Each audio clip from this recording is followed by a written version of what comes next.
understand why this is even a discussion. Yeah, why are we even doing it? Anyway. I feel like, too, that there's only toffees in the glove box is a little bit weird, considering that this car belongs to Mr. Weasley. I feel like there should be some other weird shit in there. Maybe he's just a toffee guy. They exist, I hear. Well, London is soon far behind them. Several hours later, they're thirsty and hot and bored, and Harry realizes that it's not really that great to be up above the clouds in a fucking car with no drinks. Which I can totally relate to, because if I didn't get my little fucking can of pop halfway through the plane ride, I would be a really grumpy bitch. And those little miniature bottles of rum that you mix in it? Yeah, absolutely. Really cuts the tension up there. Oh, yeah. This is also why I buy a 5-pound bag of trail mix before we get on the plane, too. They're going to start checking your bags and not letting you take that stuff on. I don't get... No, they will let you bring it on. You just can't open it before you go on. Believe me, I'm not even exaggerating. 5-pound bag. You can buy them on Amazon. We totally did. We have pictures of it. In fact, I believe there's a video of Jade busting this out on the plane on the way down to Florida. Yeah, I'm sure there is. And then there's probably a video of it being gone by the time we got there. Yeah, for sure. So I don't blame them, but you need your drinks. You need your drinks. Okay. Hours later, Ron is like, can't be long now, and they check again, and it's starting to get dark. It's like dusk, and the car is starting to be like, it's not going great anymore. The car is starting to widen. My thing was, they never checked the gas? I'd never thought about that. No, me either. Do we know that it takes gas? I mean, normal cars do. Yeah, you can argue that, but we're not moving in the same way that a regular car does. This is flying, so is it... I mean, I know there's no way for us to tell, but I never considered the gas problem. What I thought was, is Arthur's magic wearing out? Being so close to Hogwarts? Not even that. Oh, yeah. Just okay. is his magic running out? But you raise another good point. Is there some kind of protection over Hogwarts to where this is a no-fly zone, buddy? Ron starts talking to the car, and he's like, it's not too far, girl. It's fine. It's fine. And when they check again, it's darker still. They had to strain to see Hogwarts in the distance. And at this point, the car starts to shudder and shake, and steam's coming out of the hood, and they're over the lake. And Harry's not saying shit, by the way. He's like me in the corner, like, just hold your breath and hope you don't die. Regretting every single one of his life choices up until right now. Right. Yeah, I think being over water and having a failing flying machine would put the fear into me. That doesn't have flotation devices in the seats. Right. Just a big-ass trunk for us all to die in. They're at Hogwarts now. How come they don't just use their magic again? Because they're 12 and they're dumb. I don't think it comes into their brain. Ron slams his foot down, trying to get the car to keep going. Well, yeah, he does. He does actually try and use his wand, but it doesn't work. First, he slams his foot down, and he tries to get the car to accelerate one last time, and that's when the engine dies totally, and they are headed straight for that fucking castle wall. Sounds like a fuel filter problem. We've dealt with this once or twice. Let's... $150 just to look at it. Ugh. Yeah. And the car careens over the greenhouses and the lawns, and that's when Ron starts smacking his wand all over the car, going, stop, stop, stop, stop, stop. I feel like we could all see that very vividly in our heads. That's pure panic, right? Yeah. I think the really funny part about this, too, is that they are in second year, so I don't think he's learned any type of magic to actually stop anything. They've learned, like, simple spells at this point, so he's like, I am a wizard, but I don't know what the fuck to do! Well, stop didn't work. No, stop did not work at all. Harry yells, watch out for that tree! George of the Jungle. And reaches for the wheel, but he's too late. And they smash into the tree. Hedwig is shrieking, Harry has a lump on his head, and Ron doesn't have a wand anymore. Which he probably would have been fine if he hadn't had his wand out, randomly smacking it on shit. So, You need a wand to attend Hogwarts, and that was already a hand-me-down. What's the Weasleys' go-to move? I don't know. Harry was going to say they were going to fix it, but then they start getting beat by the tree. So, we never find out. Yeah, they're a little busy at the moment. Yeah. Branches as thick as a python. Trees whooping their ass. Yeah, it's like the trunk is bent in half, trying to fucking pummel them. The roof seems like it's gonna cave in, and Ron's like, run for it! And then he got knocked into Harry's lap. And he's like, alright, we're done for. Like, he valiantly tried to get out, and then he was like, well, fuck it, we're just gonna die now. Weed killer. They need some, Rubicon, yeah. Suddenly the car springs into action. It starts back up, and it starts to vibrate, and Harry's like, reverse! And the car shoots backwards. It listens to him. Harry's a smart kid. I'm not gonna take that from him. But, like, it's so fucking random that he was like, I'm just gonna shout at your car now. I think it just makes the car a dick.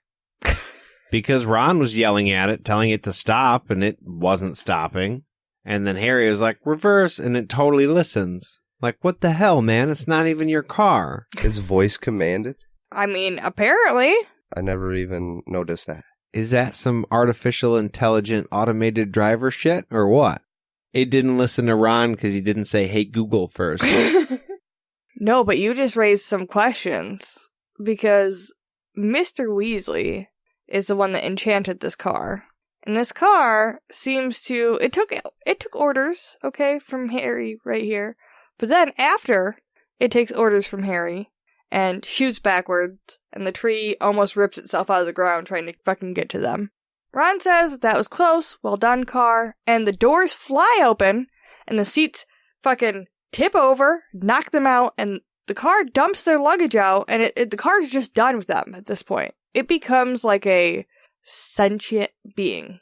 It's not listening to anybody anymore. It is like, fuck you, I'm dumping you all out, and I'm driving away into the darkness. So, Mr. Weasley created a sentient being, kind of. We'll get more into this car later, because there's a lot with the car. But it's gone now. It's gone.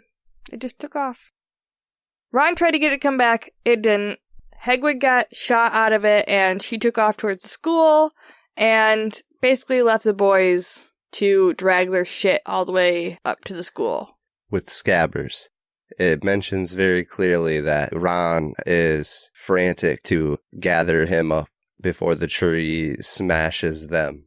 So he's back to caring about his pets now. Yeah.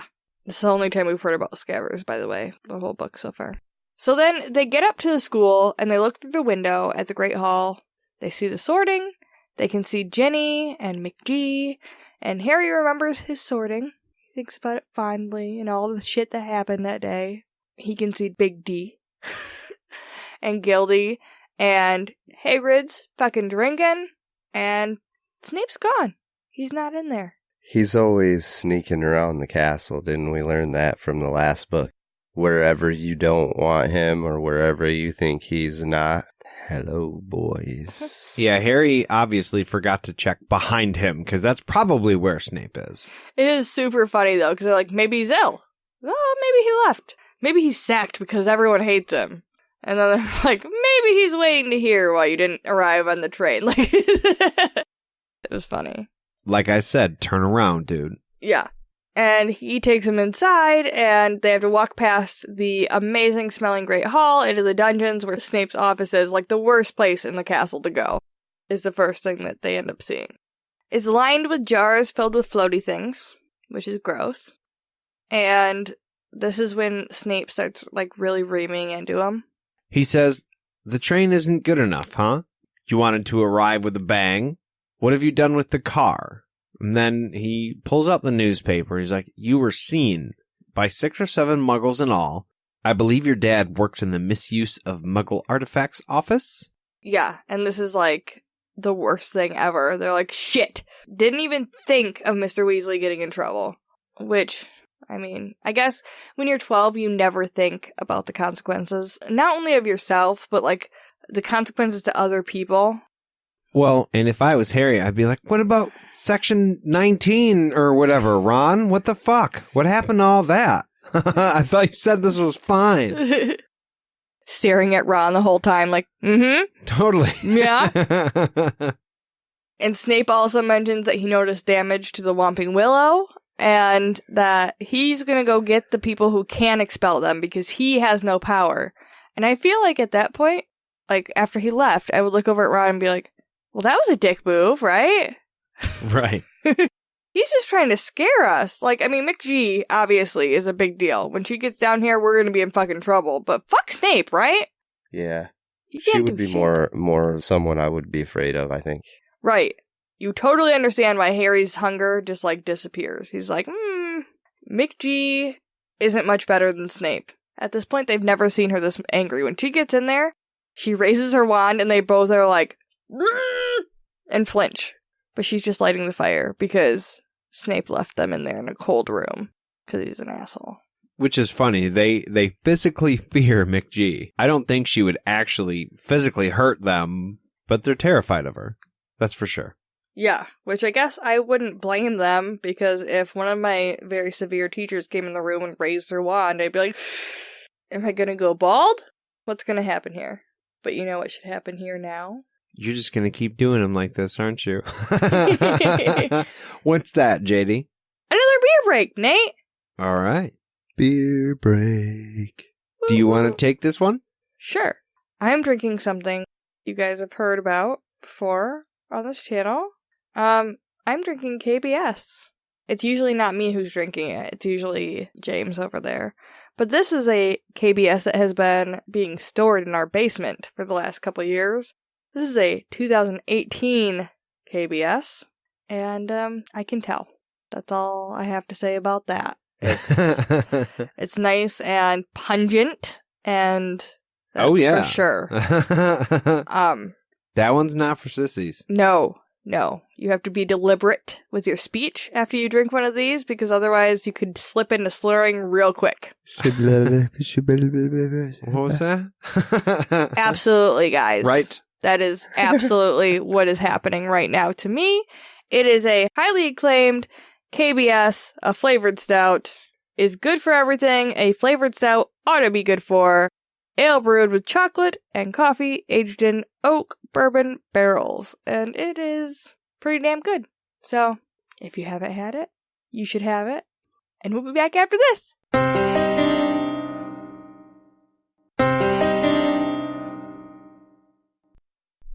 So, McGonagall scares the shit out of the boys, and she demands that they explain. And Ron does. He spills the beans about everything they've done, and then she goes, well, why didn't you just send an owl? And Harry, he kind of heads it up at this point. He goes, well, I didn't think. And she mentions, like, obviously. Yeah, quite clearly. No, you didn't think. I get her logic. But at the same time, we were worried about not making it to school on time. Technically, we made it to school on time. Little late. The owl would have maybe gotten here today, and then, some time on the flight back to let us know what the plan is, and, we got here now. That was the point. Yeah, no, I think you can feel both sides of this argument. I think, as far as the teachers are, you're like, send an owl, or, wait for your parents. Because, like I said earlier, obviously your parents are going to notice you weren't there. Or they should. And eventually, they should come back to the car and be like, where the fuck are you? And then be like, alright, we'll get you there, okay? I will call Dumby on my fucking flu powder network or whatever. They'll figure it out. But they're 12, so they were, impulsive and just had to get there. I feel like we're going to start making a lot of excuses for Harry because he's 12. When really...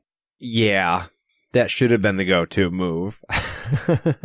Dumbledore shows up, he's not happy, and he wants them to explain again. And Harry then explains everything except where they got the car from. And at that point, Ron's like, we'll just go get our stuff. Because obviously you guys are going to expel us. And McG is like, what are you talking about? And the kids are like, aren't we getting expelled?